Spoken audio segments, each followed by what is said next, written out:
Hello world, this is Edward Bevilacqua from Ciao Tutti magazine, the Italian-American club here in Las Vegas. And we have the privilege of speaking to Rocco Abate here in Las Vegas. Rocco, thanks for taking time out of your day. Thank you. Okay, and so normally we get into talking about people's Italian roots, but Rocco wanted to make sure I understood that he's never done this before, right? Correct. So I wanted to make sure there's no pressure. This is just very easy. It's just the two of us talking here. But Rocco is works for Capstone. So before we talk about your Italian roots, what is Capstone? Just very briefly. Capstone is basically a full-service insurance agency with multiple appointments with many different insurance companies. Okay. We also are contracted with certain wholesalers to access markets outside of the normal standard markets for more non-standard business. Okay, so I don't know what that means, but that's okay. So how long has Capstone been in Las Vegas? I believe Capstone has been in Las Vegas for now 19 years. Okay, all right. So obviously you're successful. You have a nice facility here. Seems pretty busy, and you do a lot of stuff. So, and I've heard good things about Capstone. My undergraduate degree is in finance, so I had to take insurance classes. So I used to know the insurance business, but I don't anymore. It changes constantly. Does it? Yeah. Getting more sophisticated. So let's now go back to your Italian roots. Okay. Well, I was born in Southern California in Pasadena. My family, my father's side of the family, is from Santa Margherita di Belice, Sicily. Okay. Now, do you know where Italy. That is in Sicily? It's in the Agrigento province. Okay, which is where? If I would say that's south of Palermo, okay, at least on a map. All right. But up in the mountains? Correct. I guess it's in the hillier area. Okay. If you've ever seen the movie The Godfather, where Corleone, sure, Sicily, that's on the map. That's not too far away. It looks like it's within 50 miles or less. Okay. And is it the geography similar? Yes. Okay. Mountains. Right. So from my understanding, I have many relatives in the town. From some cousins of mine that live in Florida, they told me about it. Okay. But I've never been there. Okay. And so that's where your father's from? That's where my father's from. And what about your mother? My mother was born in Indiana, and her father and mother came from Conicuti in Sicily, and they and I don't even know if I'm totally pronouncing that correctly. That's okay. Okay. And they, my grandfather actually had some sort of a dairy type of businesses there. Okay. I think where he delivered milk, and so he had I believe he had 2 different locations that he worked out of. But I see. So they had a stationary location you could come in and buy dairy products, but they also delivered. Okay. Him and his brother. And now let's see. Before we started talking, I think you said your grandfather was born here, but he went back to Italy to get a wife. That was my father's father. Your father's father. Okay. So your father's father was born here to Sicilian parents, right? Correct. But he was born here, but he was first generation. But then he went back to Sicily and got a wife. Correct. Okay. And that was your grandmother? My grandmother. And this is the one you grew up with, or on the other side of the family? Well, where was she? My grandmother actually ended up living here in Las Vegas before she passed away. Okay. But when you were growing up, where was she? In California, in Southern California. Okay. Near you? With you? Yes, they were probably within, let's say, 20 miles, 30 miles away. So by California standards, that's around the block. Close, right. Okay. Not by East Coast standards, right. The other side of the world. Right. Well, sort of Las Vegas standards. People don't really drive a lot here, right? It's easy to get around town here. It's easy to get around town. I live in Henderson, and when I talk to people who live in Summerlin, it's like, oh, that's the other side of the universe. Right. But if you're from California, it's an easy drive. It's a very easy drive. Very easy drive. So, okay, so Rocco, growing up Italian in Southern California was like what? Oh, it was very carefree. You know, in the town that I lived in, it was very carefree and easy. The culture that I had was not really from the community. It was from my family, the Italian Okay. culture, and from my relatives, but from my immediate family and my grandparents, who spoke very broken English, Okay. but who were phenomenal cooks Uh-huh. and who did make a lot of things themselves. Sure. A lot Okay. of edible products Now, themselves. I just met with Chuck Salerno, who's in the wine business. And he was at the thing last Wednesday that we were both at, the Italian American Club thing, not the other thing, that thing. So he's in the wine business. We started talking about wine. So when you were being raised, did you drink wine? I didn't really drink it. Nobody told me I couldn't drink it. Okay. But He said the same thing. But I mean, I tasted it, but I was never that Okay. crazy about Well, it. see, And when, my grandfather made it, so we just Oh. figured grandfather's so it was like food. feet were in it. So Okay. it wasn't that appealing to us. Okay. See, when I grew up, and my grandparents are from Central Italy, from Abruzzi, that when I was really young, we'd have water with a drop of wine, and then 2 drops, and I think by the time I got to high school, it was half wine, half water. And that was just part of how it was. But Chuck said this basically, he didn't have the feet in the wine part, but his thing was, yeah, we had wine, and we could have wine whenever we wanted to have wine, and we had the jug wine on the table. I said, okay, well, my family had the jug wine on the floor because it's easier to pick up. Mm-hmm. And so wine wasn't a big thing. The closet was full of it. Oh, So. because okay. And where did your grandfather make it? I guess he made it in his bathtub. In Southern California? Yes. Okay, all right. And he liked it. And he liked it. Okay. He drank a glass that are about that big at dinner and lunch. Okay. Well, keeps the joints lubricated, I Yeah. guess. So, and there weren't a lot of other Italian like compared to the East Coast where you grew up.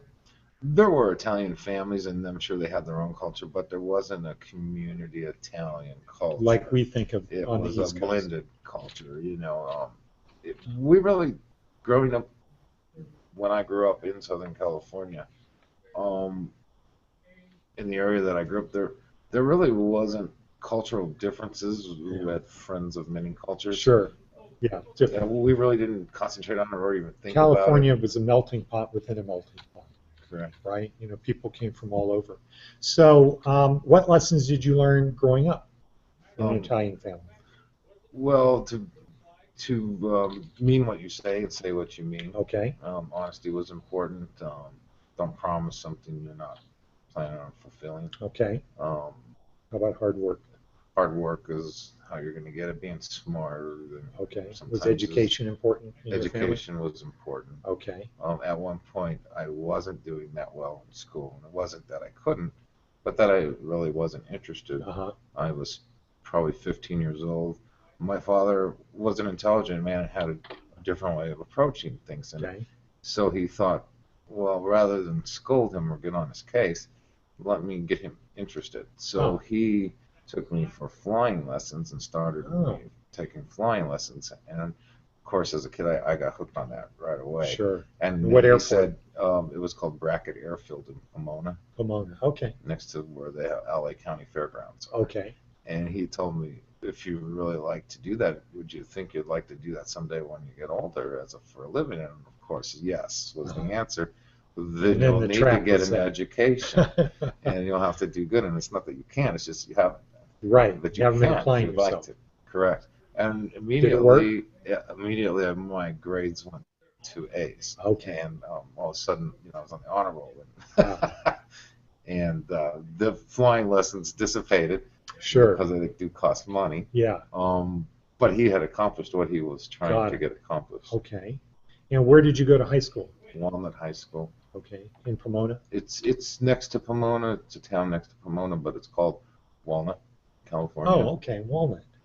So I actually grew up in West Covina, but it was right next to Walnut, so I was part of the Walnut School District. I'm trying to remember. There's some well-known companies from Walnut, or there's one or something. Yeah, I mean, Walnut is right next to this finger of the city of industry, and so you've got some very large corporations in the city of industry. However, you had to kind of go a few miles to get there. I see. And then you'd run into those types of companies. And in fact, from what I understand, they were talking about building a professional football stadium there recently. Okay. So. And that's off of the what freeway? 605? Where the 60 meets the 57 freeway. Okay. All right. So the 60, I think, is the Pomona freeway, and the 57, I'm not sure what the actual name of that freeway is. I don't know. I don't think it's near Chino. It's close to Chino. I mean, by relatively speaking. It's okay. So, and did you go to college? I went to Mount San Antonio College. Where's that? It's basically right there in Walnut. Oh, okay. Sounds like it was in Texas. Yeah. And it's a junior college, and then I went to I did a semester there, and then I did a semester at Orange Coast College. Okay, I know Orange Coast College. Okay, and what business did you get in? Your dad was in the car sales business, right? He was, and he got me into that, and it was actually quite an education in itself. And it taught me a lot. Ultimately, it wasn't what I wanted to do, and What kind of cars were you selling? I sold imports mostly. At the time, Italian, they were called German? Datsun. Datsun, yeah. And Toyota. Got it. And, okay. Sold Fiat with my father. Okay. Just different types of cars, Chevrolets, and but I also had a background in high school. I took printing for 4 years. Really? Yeah, and so in the fourth year of my high school year, the teacher actually made me the supervisor in the class. So I actually supervised the printing class. And that was like for the school newspaper? Well, the school hired me to print everything for the school district in the summertime. Wow. Between my junior and senior year, so I actually worked with the printing teacher to produce all the forms that the school district would use. Wow. So that was a good experience. It was, and then did you like it? I liked printing. However, I never made enough money at it. Oh, okay. I went on to work for the LA Times too, up in the classified section. But I talked to somebody who had been there for 5 years, and he was doing the same thing I was doing. And he said he was making about 30 or 40 cents more an hour than I was, and I thought better of it. This is not the place to go. So, when did you first come to Las Vegas? I came to Las Vegas at the end of 1994. 1994. So, 21 years ago. Yeah, the correct. very first time you came here. Oh, this happened to have been my father's favorite destination. So growing up? Yeah, so we came here often when we were Drove. Okay, and what was that drive like? So this is like in the 80s, 70s? Yeah, it was just fun little drive. It was for us kind of boring when we got here. There wasn't that much. There was the Hacienda Hotel, who had some go-kart track next to it, and we used to go on that, but you can only do so much of that. Sure. Now, when you were driving out how old were you the first time you think you came out? Young. I mean, 5? Probably 5, 6, 7 years old. That's probably when I started to remember it. Okay. I remember staying at a motel called the Desert Rose. Quite a few times. That was one of the places we used to stay. Okay. Now, did you stop in Baker? Or was your dad one of those guys that let's just drive all the way through unless you gotta stop? Yeah, that's how my dad was too, and that's how I find I am. Is you think when people say, "Oh, it's only 5 minutes," but it always, to me, it seems it always ends up being like 20 minutes. Mm-hmm. If you just want to just pull off the freeway and do something, it seems to take forever. So, did you come out during the summer, winter? When school was out? Time. I mean, there were times when he would just say, "Let's go," and him and I would fly out here, and then I would kind of just hang on the side while he played. Okay, and what did he like to do? He liked to play craps. And where did he like to play? At the time, I remember him playing at the Desert Inn, Sands, Caesars. Okay. And I have an uncle that lives here who was actually a dealer at the Palazzo. Okay. Wow. That's cool. So you grew up coming here regularly, this was not magical or anything. It was going to Las Vegas, and I could see where it would be, oh boy, we're going to Las Vegas. Dad's going to have fun. What do I do? Well, it was exciting because, you know, it was doing something different. And I loved looking at the hotels, especially when they were set back from the strip. Okay, that was in the old days, right? I'd seen pictures of that. Right, and that was great. And so, I mean, it was exciting. It was fun, you know. And we liked staying in a hotel or a motel. Sure. We liked going to the pool. So it wasn't all, you know. Yeah, wasn't completely totally boring. boring, right. But if he brought me by myself, it was, I didn't have my siblings or my mother there. Then it got a little quiet. And where would you guys go for dinner? We would usually go to the buffets, which was our favorite thing as kids. Was your dad one of the kind of guys that said, we got to find the best buffet? We kind of zeroed in on the Hacienda. Okay. And as kids, he took us there once, and we loved it. And so they had I think their buffet was $1.50 or $2, and it was great.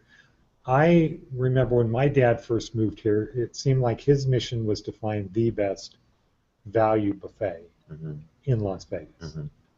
And every time I would come out from San Diego, there would be a big discussion about, I found this new one, you know. And I think it was maybe at the Sahara, they had one where you also got unlimited wine. Oh. And so that made it even better, of course, you know, so you got that. And so what caused you to move here? Well, my mother actually moved here. She had moved from California to Colorado, and then she moved here, and I was a single parent. Okay. I have a daughter who's now 26, but I had been raising her from the time she was 2 by myself. Okay. Wow. And so my mother had made me the offer that if you want to move to Las Vegas, I'll help you to raise your daughter. Okay. And give you a chance to see what you can do. Okay. And how long did it take you before you said sold? Well, I had to go to court and get the approval of the court to be able to leave California with my daughter. Yeah. Which was okay because her mother lived in Arizona and she lived in California anyway. So. Okay, so it was more of a formality. It was. It did cost money, and had to prepare for it. And when they finally did. But it wasn't contested, right? It was not contested. Yeah, the mother didn't say no. No. Okay. Well, she made me go to court to get it. Oh, but she wasn't going to make it easy. She didn't show up, but it still cost me $3,200. So. Wow! Wow. So that was serious money. That's still serious money. For a day, yeah. Yeah. Wow. So then you came out here, and what part of town did you move to? We lived. First part was Rainbow and near Washington on Rainbow, and at the time it was new housing. Okay. There. And this was what year? 90. End of '94. 94. Okay. So end of '94. All right. I originally moved here in 1990 when my parents moved here and my brother moved here, and my plan was to go to law school. And when I got here, I found out there was no law school in the whole state in 1990. So I went back to San Diego, went to law school out there. So I'm trying to remember what it was like. So I live out in Henderson, and it was just not really a lot happening out there. And so let's see, what roads did you now use that just ended? Remember in '94? Well, Durango was a small road. I don't even know if Sahara came up to Durango. If it did, I think it just stopped at Durango or before. Okay. Durango was not quite a dirt road, but there were parts of it that seemed like we were on gravel, and there really wasn't much after that. I met guys that moved here in the late '60s, '70s. And they'll talk about, the road just, it's like the roads that we know today, Charleston, or, I don't know, Decatur or something. And it was, we were here, when it was on the other side, there was nothing. Mm-hmm. But the interesting thing was how the streets were laid out so well, or the idea for the streets, even though they weren't there. But the idea for the streets were all there. Mm-hmm. And it's really easy to get around Las Vegas, don't you think? Oh, it is, Compared to especially with where we the grew up. Beltway. The Beltway to me really helped a lot. Yeah. That I think really made this town much easier to negotiate. Yeah. In the long run. Yeah. You know, even looking into the future. I mean, sure. No, you're absolutely right about that. And I'm thinking about the grid pattern of how easy it is to get around here. North, you south, just need east, to west, know yeah. certain streets. Okay, well, where are you relative to Eastern? Where I are think you? Sahara's the middle ground. Sahara, okay. And you know, as far as east and west, you know, excuse me, north and south. I'm not sure on east and west, but I guess it's the strip, correct? Probably. It just seems to be that, and with the freeway, you know, the 15 going through it. But and so when you first moved here, did you like it immediately? I liked a lot of things about it. I liked when you wake up in the morning and it's bright. You know, it's not overcast. Sure. You certainly can get in California. You certainly got a lot of smog in California. Yeah. Especially as I was growing up. So there was certainly things, and it's easy to get around. Yeah. Now, did you ever notice how far you can see here? Besides that it's clear, but just, so again, moving here from San Diego, you can't really see that far in San Diego because it's mountainous and and the air is thicker, and even when it's clear, it's not like here. Correct. And here, how far would you say it is when you're looking out towards Mount Charleston? How far are you looking? You know, it looks like it's 20 miles. Yeah, I would say I at mean, least, you know, just a 20-mile drive. Or how about it's not a long drive. Looking at the mountains up where Pahrump is. If you're out in Pahrump? No, from here looking up towards Pahrump. Oh, like the Spring Mountains? Yeah. I'm not sure. You mean in distance or? Yeah, how far is the distance? Like it's 20 miles. Is that it? Seems like it's longer. Now, what about the mountains on the east side? They seem further out, like they're 50 miles out. Yeah. It just seems like you can really see a long way. Correct. You know, I'm down in Henderson. I can see Red Rock from where I live. And, you know, in San Diego, you just can't see 20 miles or 30 miles. Or, you know, I think part of it's more like in a bowl. Right. But, well, I like the economy here. I like the fact that you know, you don't have the taxation that you have in California. Cost of living. Yeah, the cost of living is Gasoline, easier. a lot cheaper. Yes. So this 24 town has hour a lot city. of benefits, and if you want to go to the ocean, which I'm a lover of the ocean, it's not far away. Yeah, especially if you fly. And if you drive, I don't mind the drive. I like the drive. I do too. You know, I can just think, relax, work, get away from pressure, people. And so let's see, you were at the Italian American Club for Larry Ruvo. What'd you think of that? I felt like I was around relatives. And I enjoyed it. I felt very comfortable. You know, Chuck Salerno said the same thing. When I moved here in the summer of 2011, I forgot how I got to the club. My dad brought me there, and it was kind of dark times for the club back then. We were down to less than 100 members. We now have 650 members. But the members who were there, it was more like family than anything in a shared culture. Even though people are from all parts of Italy that are in the club, but it was that. And what did you think of Larry's talk? I thought that, you know, what he's done in memory of his father, I believe. Yeah. Is very noble, you know, and that means a lot to him. And I know someone who suffers similar, you know, some dementia, and I think it has something to also do with hearing. Dementia and hearing, I think, go a little bit hand in hand. I see. And I think the struggle with the hearing doesn't make the dementia issues any easier. Right. But I just think that as the people are living longer and the longer people are living, the more you're going to run into this. Yeah. I also believe that it has probably a lot to do with how we process food. Yeah. I'm not sure. I agree. I know very little about it. Yeah. But I still would suspect that. I agree, and I think Larry would say the same thing. And So now, before we went on air, you were telling me, I said, well, how did you happen to go to that event? And I don't remember what your answer was. It was actually something that I wanted to do. Okay. I wanted to become more part of the community. Yeah. Get out there a So little bit you said more. you called Ben, or you called the club. I called the club Did and spoke with Ben. Okay, you spoke with Ben, and then did he give you my number? He actually just Said show up? Just said show up and Okay.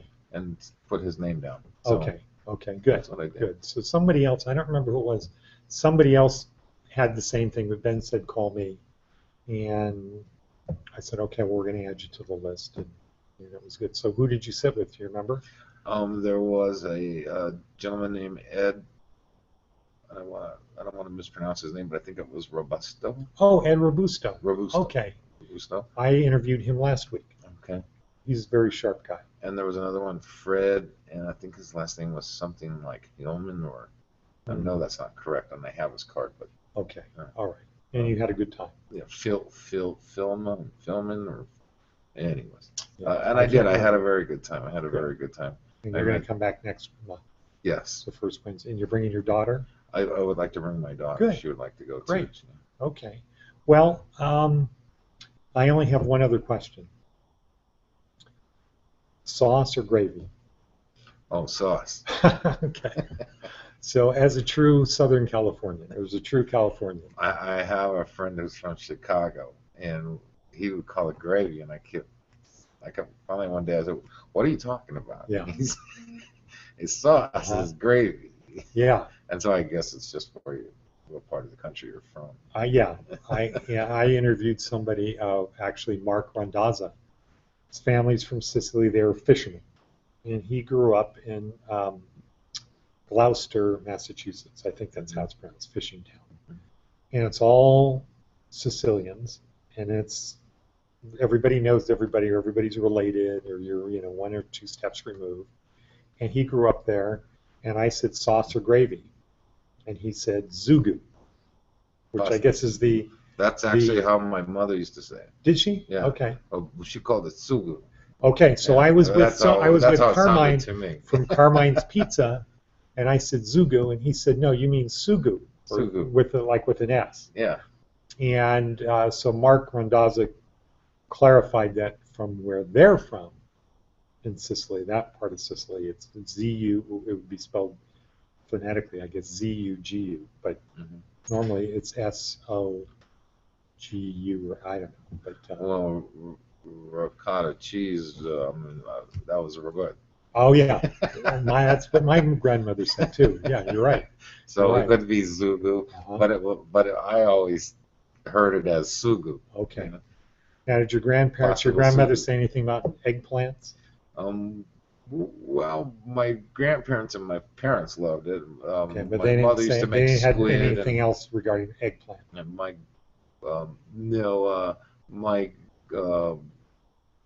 grandfather used to be a chef. Oh, okay. And he was he's actually my step grandfather. I never knew my real grandfather. Okay. My father's real father. But I guess he used to cook for people like Frank Sinatra and Vic Damone and Victor Mature. And different people would come in. He had a restaurant in Brooklyn. Oh. And I guess he used to just open up late at night just for them. Sure. For them. And they'd stay till 2 or 3 in the morning and Yeah. then they'd leave. And he was a phenomenal cook. Oh. And so my grandmother really couldn't cook. Oh. She would prep for him, but he did all the cooking. So. Wow. Well, that's great. And that was on my father's side, but that was his stepfather. I see. Okay. And, well, Rocco, thank you very much for taking the time to be with us, and we definitely want you to be part of the club. Thank you. Do events, and anything we can do to help you and Capstone, that would we're here for that. It's just part of the community. I appreciate it. Okay. Thank you. Thank you. Thank you.